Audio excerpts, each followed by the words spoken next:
And definitely I remember him because he was very gentle, he was very, very kind. If anybody had the priestly vocation, it was probably him. And when he says that, well, your spiritual director said that you will be a priest.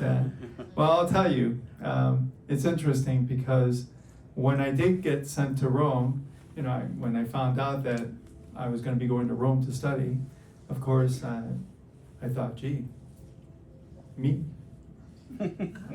Wow. I'm thinking, okay, priest, bishop, cardinal, pope.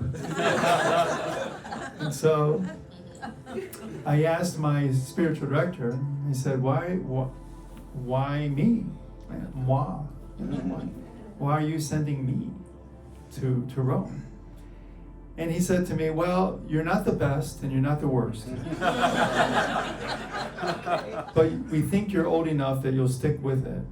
So it's worth the expense and the try. So that was quite humbling, if not humiliating. But it's true. It's true, that's what he said.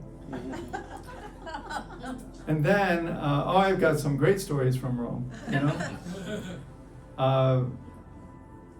For Christmas, we never really, we could always have one gift in the seminary. And usually it was something very simple. But I decided I wasn't going to ask for anything except for one thing, to be an altar server for the Holy Father's Mass at midnight. And so I told my superior in Rome, I said I would, as a Christmas gift, I have asked for nothing except to be picked to serve at the midnight Mass for the Holy Father, John Paul II. And they said to me, have you ever been picked before? And I said, no, never. He said, okay. And then he went on to ask other people to serve for the Mass. So I wasn't picked. So I learned at a very young age that if you want something, you're going to have to earn it. You're going to have. I'm not the one that I'm not the poster child. If I wanted, they always have the promotional materials for the seminary. See the sisters here. All young, fresh, and beautiful, and okay. So whenever they were taking pictures for our seminary, I would always be like, and the cameraman would just go somewhere else. But I'll tell you, learning to work hard is probably the greatest gift that you can receive in this world. Learning to persevere. Pain and suffering is equivalent to a slingshot, right? A slingshot, think about a slingshot. When you're pulled all the way back, right? And it's painful. And then you let go, pew, and that's when you launch yourself. So definitely, I have learned, and this is the life of Christ, right? Arrested, beaten, tortured, mocked, ridiculed, crucified, and then the resurrection. And so, if you've gone through difficulties in your life, well, prepare yourself to be launched. Because that is the Lord getting you ready for your next mission. And so I live by the mission. And for me, the mission is the boss. The mission comes first, and the mission never ends. That's my philosophy. Everywhere I've gone, that little stint in Clarkston, Michigan, it was to turn a school around. A school that was failing, wasn't doing well, and my job was to build that school back up and raise the bar and get that school back to where it should be, even better. And it's, you ruffle feathers, people love you, people just can't wait for you to get moving to the next assignment. But the mission is the boss. And regardless of what people think or say, that is your driving force. If you're a mom, if you're a dad, what's the mission? The mission is the family. The mission is the boss. It's not to be loved by my child. It's not to be my child's best friend. They have plenty of friends. They only have one mom or only one dad. So the mission is my family. If you're married, right, what's the mission? What's the mission? The mission is the boss, right? And what's the mission when you're married? I will love you and honor you all the days of my life. That's the mission. Right? It's not easy. It's not an easy one. Never is. But if you can focus on that throughout your entire life, then God willing, it will just launch you. So I love talking about schools. I'm passionate about schools. Tell me if, I wasn't sure what to talk about, but I can definitely talk anytime about schools. Schools for me, Catholic schools, are the greatest opportunity that we have to evangelize. You don't have any other ministry, no other ministry, that has young people 5 days a week for 7 or 8 hours, and you can lift them up to love and appreciate their Catholic faith, or it can be the opposite, right? It can be the opposite. So this mission is extremely important, because I'm sure all of you said, you know people that, oh, my children went to Catholic school and they don't go to Mass anymore, or they don't practice at all. And then you have to ask yourself, well, why? I mean, it's very important that we always ask ourselves those tough questions, those unkind truths they call them, right? But unkind truths are like pulling back and getting ready to be launched. So when I came to Mary Immaculate had, over the 15-year period, just calculate it, from 2021, so 2020, let's say, to 2005. From 2005, it had over 500 students, and then gradually it had gone down to 378. So, in fact, during COVID, after COVID, there was this big bump in enrollment in Catholic schools. It was great, except Mary Immaculate didn't get it. In fact, we lost students. And another school did too, as well. Just 2 out of the whole diocese. So when I got there, you have to ask yourself, what's wrong? What are we doing? What are we not doing that we should be doing? And what are we doing that we could do better? And I have a funny story, because my first diocesan work that I ever did was over at St. Joseph's in Richardson. And I was the parochial vicar, so I was the assistant. And the principal there invited me to the first school advisory council meeting. And I went, and he gave this beautiful presentation. Numbers looked great, everything looked good. And that was pretty much it. Everything was rosy and great. And so and then he asked, does anybody have any questions? And I said, sure, what's wrong with the school? What can we do better? No, nothing. Everything is great. Right? We're doing wonderful. Well, I mean, like, our people are working so hard. They're doing such a tremendous work. But when you look at the numbers, the enrollment's the same, the fundraising's the same. Nothing's changed. And when nothing changes, usually there's only one direction you go, and that's down. And today, it's not what it was 15 years ago. So, and that was the last time I was ever invited to a school advisory council meeting. That was the last time. So I'm used to it. getting back to Mary Immaculate, so we understood it. We have to change things around. So the mission was very simple. Let's do what we haven't been doing, and whatever we're doing, let's do it better. So one of them was fundraising. So my first year there at Mary Immaculate, typically we raise $60,000, $70,000 a year for North Texas Giving Day. And so I said, well, we've got to raise $250,000. I mean, really, we have to raise $250,000. And at the end of the School Advisory Council meeting, where I said we were going to raise $250,000, it turns out that some people, behind the scenes, they were saying, well, Father Alfonse, he just doesn't know our community. He just doesn't know us. Well, we raised $300,000. Last year, or this year actually, we raised $1 million. Nope. $1 million. And every year we raised more and more. I can't guarantee that we're going to raise $1 million this coming year, but definitely putting together a great team, having the people that understand that this is not going to be easy. This is going to be challenging. But you know what? Challenge yourself and discover what you're capable of achieving.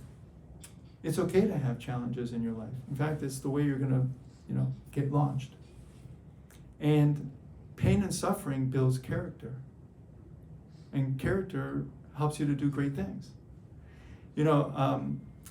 We went through a tough time at Mary Immaculate with something that was turned out to be nothing, but it was something that kind of rattled the community. And so we started singing at the end of every month a song called "In Christ Alone." Right? In Christ alone, dun, dun, dun, dun. It's a beautiful song. If you don't know, right? Beautiful song. So I saw it on Instagram of this beautiful school in England, and all these boys, it must have been an all-boys school, singing it with this old organ, Anglican church. And I saw it on Instagram, and their voices were awful, but it looked so amazing, so cool. And I said, we're going to do that. We're going to sing this song. We're going to sing this hymn at the end of every month to give thanks to God. Excuse me, to give thanks to God for the fact that we got through another month. We did it. We're good. And so we started singing it, and the kids, they started singing this song with all their heart, with all their mind, with all their soul, with all their body. They just did a beautiful job. So well that I said, I want to record it. We're going to record it. So we recorded it. And there should be a principle in your life where you ask the question, what are we going to do next? What are we going to do next? So that's what we do. What's next? So we recorded it, and we shared it with all our families. And then we said, what's next? Said, well, you know what? I'm going to contact the bishop, and I'm going to see if our kids from our choir can be on one of the TV masses on Sunday. And so I contacted the bishop, and the bishop contacted the person in charge of the liturgy, who contacted the music director for the Sunday masses. They heard the recording, and they said, this sounds great. We're going to do it. I was like, wow, that's fantastic. So our kids from Mary Immaculate School are the only kids that have ever performed on a Sunday Mass that's been televised on TV. Right? And still today, the only school. And we're going to do it again. So then, of course, what do? You say, what's next? What's next? So I said, I want to sing for the Pope. I want our kids to sing for the Pope. Right? Okay. You can imagine how many people are saying, good luck. Good luck. Right? I mean, and I didn't know where to start. So I wrote a letter to the Apostolic Nuncio in Washington, D.C. And I said to him, we'd love to be in Rome. We'd like to go to Rome. And if you could, we would fly you from Washington, D.C. to Dallas to give a talk to our kids. and to encourage them. And I said, and then he wrote back, or his secretary wrote back and said, sorry, we can't do that. He said, well, maybe we can do a Zoom. And we can do a Zoom. And they wrote back, no, we can't do that either. He said, well, maybe you can give us a letter. He said, I can do that. So he gave us a letter. He wrote a letter. It was a beautiful letter encouraging our kids and our trip to Rome. And I found out that John Paul II had sent their people to Rome, and they used a agent for them to be able to sing at some of the major basilicas. So I contacted that person, and they said, okay, Father, if you want this to happen, send us a recording, and I'm going to send it to the cardinal who's in charge of the liturgy at the Vatican. So we sent the recording to the Vatican, and they said, when will you be here? And we said, we will be there on the 27th, right, of December. After Christmas, we will be out there. And he asked us, do your children know Latin? And I said, yeah.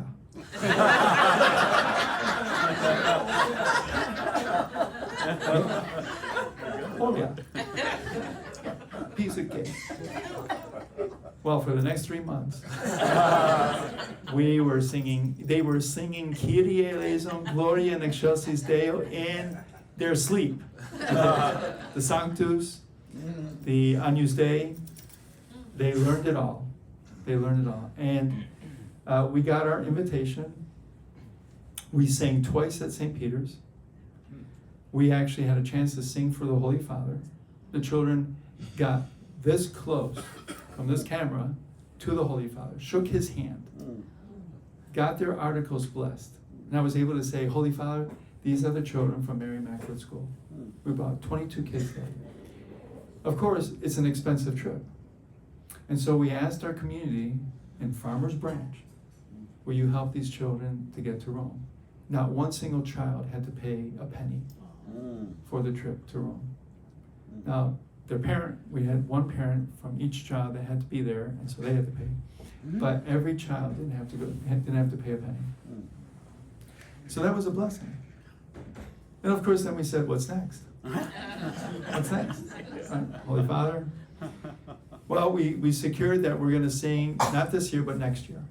So we're going to be going back to Rome in December of 2027, which is great. And the kids are going to be a new choir, new group. They're going to be able to sing for the Holy Father. We're going to make sure it's something that we do every 2 years for our kids. Then we switched gears. We have the only business program in the Diocese of Dallas for middle school children, 6th, 7th, and 8th grade. And I'm a big believer in business program.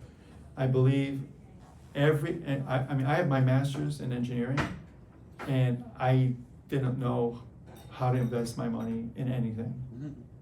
And I'm sure all of you, even if you went to college, unless you were in business, I don't think you knew about strategic investments, about emerging technologies, nothing. Even personal finances can be a mystery sometimes.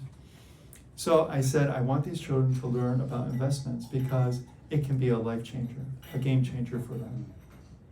And in fact, I even saw a speech from a guy in New York City that was saying that in New York City it costs $42,000 to educate one public school kid. $42,000. Billions of dollars for 800,000 children. And the education level is horrible. Horrible. So the man said, you know what we should do? We should give 21,000. So he said, let's take half the money, that's 42,000 divided by 2. It's like, and he said, that's $21,000. Let's take $21,000, let's give it to every family so that they can pick the school that they want to send their kid to. And the other $21,000 will make them invest it, and over 13 years, at 3%, they'll make $300,000, and they'll be able to afford tuition for college, for a trade school, or purchase a home or something, right? Isn't that great? Mm-hmm. Yeah. So the power of investing. So anyways, so we started the business program. Anthony, our director, Anthony Polito, who's phenomenal. he's been running it now for 3 years, and so he's doing a great job. And I said, okay, what's next? We have all these speakers coming to the school once a month, all business leaders, talking to their kids about business. And I said, well, we got to do something else. Well, so I said, let's go to New York. Let's take the kids to New York City. And I want them to have a private tour of the New York Stock Exchange. So, looked it up. What do you have to do to schedule a tour, right? Well, after 9/11, you can't get a tour. It's not open. You have to be invited by a publicly traded company that will invite you to visit the New York Stock Exchange. So, okay. So I started making phone calls. People that I knew, former students of mine that work in New York City, and everybody said, we can't help you. No. Just take a regular public tour from the outside and enjoy it, right? I said, we're not going to do it. I want this to happen. Otherwise, why would we go to New York? And so it took about 11 people until finally the last person, I called them up. I hadn't spoken to them in a while. And I said, hey, John, this is Father Alfonse. Remember me? Yeah. I said, hey, do you know, is there any way that we could get a private tour, our children could get a private tour of New York City's stock exchange in New York City? And he said, well, I'm actually in Davos. In Davos. Yeah. What are you doing there? Well, I'm actually standing in front of the chairperson, the president of the NASDAQ. And I said, could you ask her? And so the next day I get a letter from Adele Friedman, who is the president of the NASDAQ, and say, hey, Father Al, we'd be more than honored to have your children come to the NASDAQ and visit. So just this past March, I couldn't, can you imagine? I did all this work and I couldn't go because I had to have surgery, for a hernia. But the children were able to go. And I think I can't remember, 15, yes, because it was we could only bring 15 kids. So 15 kids with one parent each, and they had a private tour of the NASDAQ. And then we got a private tour of BlackRock, which is the largest equity investment company in the world. And they went to go see Hamilton. They stayed in a hotel right across the street from 9/11. They had an amazing time. And what's next? They secured that they're going to be going again in October to visit the NASDAQ. Because the kids were so impressive. And the kids were so knowledgeable. And they said, how do you know so much about business? Well, because we've been doing a business program for the last 3 years. And they're like, you are more than welcome to come back. And so we said, okay, we will. And so in October, they're going to be going back. A different group, because they were all 8th graders. They're all graduating. And so that really is the question. What's next? What's next? Well, I'll tell you what the next one is. Actually, 2 more. Right? Next one was, I wanted to have a sister school. I want to have a sister school somewhere in Europe. And so we decided that we were going to contact the school in London and that we would have an exchange program with them. So our kids would go there, their kids would come here, right? Great. Buckingham Palace, Dallas Stadium, Dallas Cowboy Stadium. Same thing. What a deal. And so we are scheduled to be there next June, not this June, but next June, with this school in London, which has also a Dominican history, Dominican Order of Preachers tradition, which is great because we have the Dominican sisters at Mary Immaculate, who do an amazing job, a wonderful job. And so that's next. And now, I just found out that the ambassador to the Netherlands Joe Popolo, who is a Dallas native, and he just was nominated ambassador to the Netherlands. So I wrote him a letter, and the very next, an email, I should say, an email. And the very next day, he said, I would be more than happy to come visit the students at Mary Immaculate. Right, so we're going to have the ambassador to the Netherlands come and visit our kids. So I thank God all the time that I was never spoiled. Like, I've always had to work hard for everything. And it's been the most tremendous blessing in my life. And if you ever feel as if you've worked harder than everybody else, well, that is a gift from God, because it helps you to stay focused on your mission, which is, what is the mission? For us at Mary Immaculate, to create a Christ-centered learning environment that fosters wonder and excitement. Why? Why wonder and excitement? Because wherever Jesus went, he created wonder and excitement. And so my role as the pastor is to help to create wonder and excitement as often and as in many different ways as possible. So it's going to continue. It's going to last. This is who we are. And I think at the end of our lives, we really want to be able to say, if there was something that was holding you back, fear of failure, don't be afraid. Don't be afraid. If you fail, that means you are reaching high. And failure just tells you, I got to go a different route to get to where I want to go. But if you keep on reaching your goals, and they're easy, well, it means you're not aiming high enough. And it's good to, of course, you want to have these successes, and make it like a ladder where you climb the ladder little by little baby steps. But don't stop.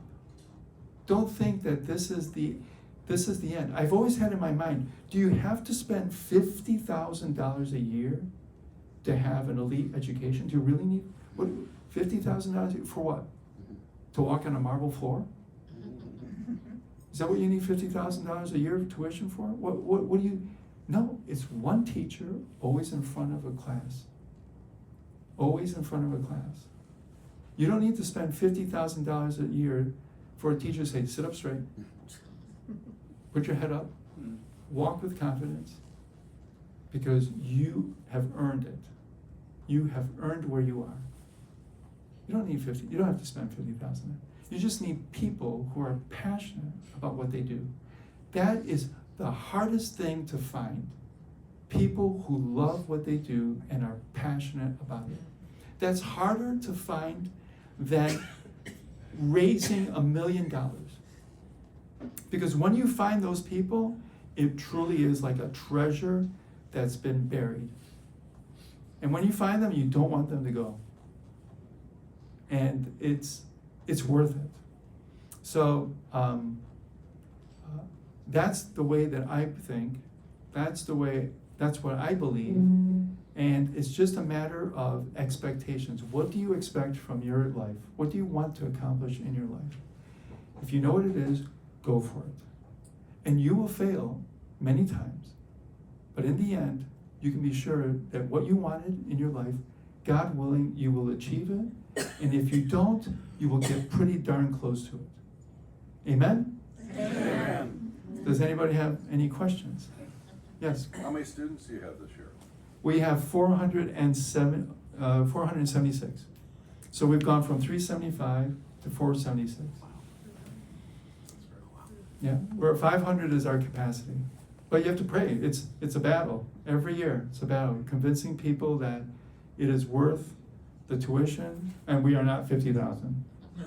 We purposely, intentionally make it that it can be affordable to many families. So our tuition is $9,900, right? Which is not bad for what they're getting, for what the kids are getting. Yes? How many nuns do you have there, and weren't you also instrumental in getting them there? No, that was Father Michael. Father Michael Forge was the one that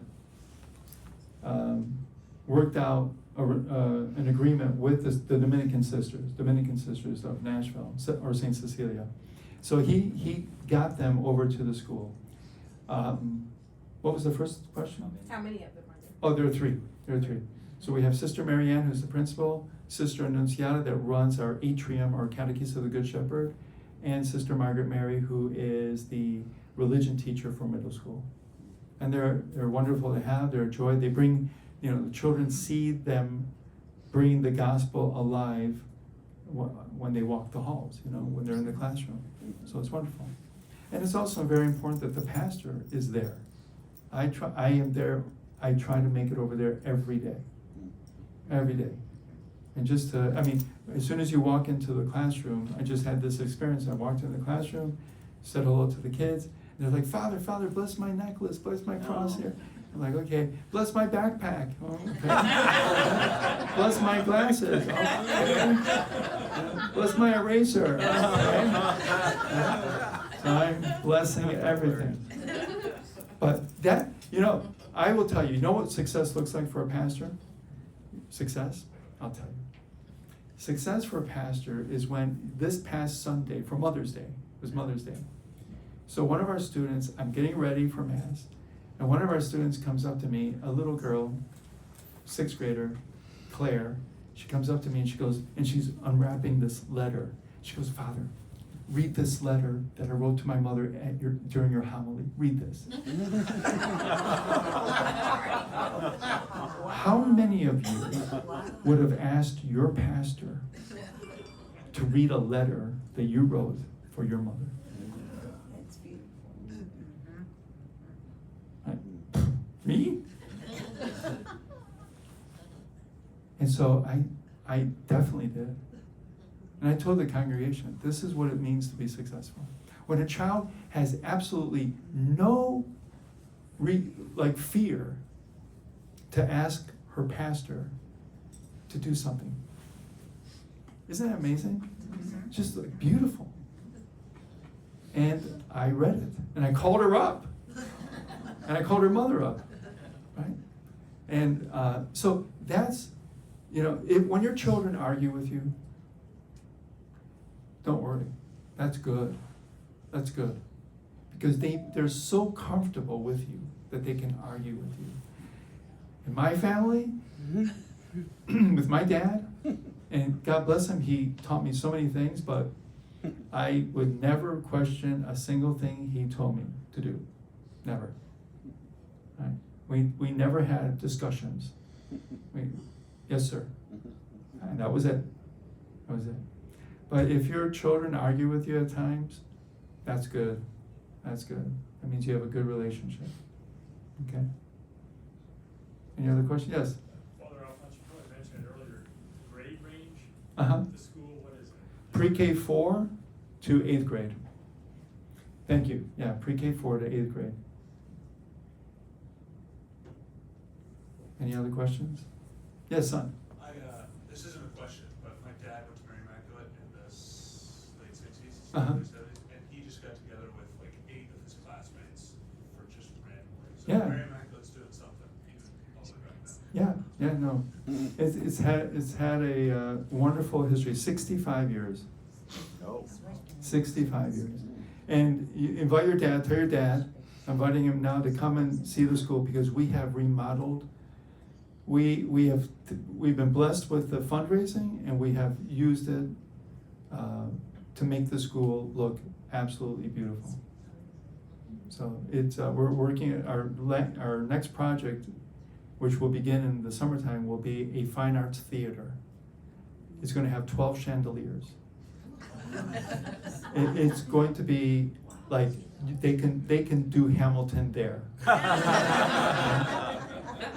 And one of the reasons is because we have a phenomenal director of theater, and she has doubled the number of children that are in theater now, including boys. Getting boys to do theater other than stage crew, right? That is a challenge. But she has doubled the number, and she's made it a very successful elective. And so yeah, stay tuned for that.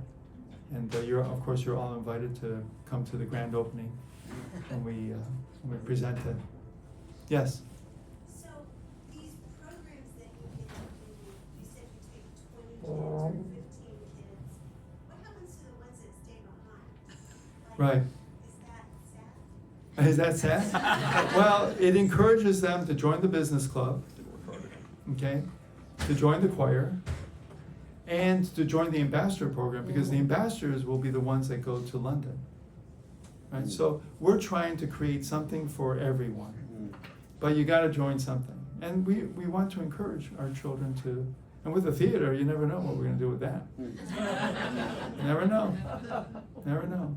But you know, how many people really would think that, a school our size would be able to have such an amazing impact for young people? I mean, a child that was able to shake hands with the Holy Father, get a picture of it from the Vatican, like the official Vatican photographer was able to grab it, was on TV. They had it on Vatican TV where the Pope was greeting people. That will be with them for the rest of their life. I want our children to love God, to love the church, to love Mary Immaculate. And if they have a better experience at Mary Immaculate than anywhere else they go, I'm okay with that. I'm good with that. But that's exactly, and now we're building that culture throughout. So it's becoming a part of the fabric of who we are. Yes. Have you heard of the TOBAT, the evangelization of the body team, that they're trying to get this program into the diocese as actually part of the safe environment training? We had Monica Hampshire Yes, I speak was gonna say. to us. So I'm actually helping her raise money if anybody wants to know any more about it. But she's a phenomenal, dynamic speaker. She's Right. amazing. And she's coming in, but we are trying to work through that. But I think that so I have 7 children, so I think that it's a really great program, and I'd like. Well, don't give up. If you believe in it, It's amazing. yeah. If you believe in it, if you're passionate about it, don't give up. So, yeah, we wanna get it approved by the diocese so we can get Okay. it into schools in the Yeah. diocese. Make it happen. Don't think that pain and suffering is not a part of the equation. There's no Christ without a cross. There's no resurrection without the passion. That's it. That's the way it is, right? There's no shepherd boy without a King David. When God wanted to make David a king, he gave him not a crown, but he gave him Goliath.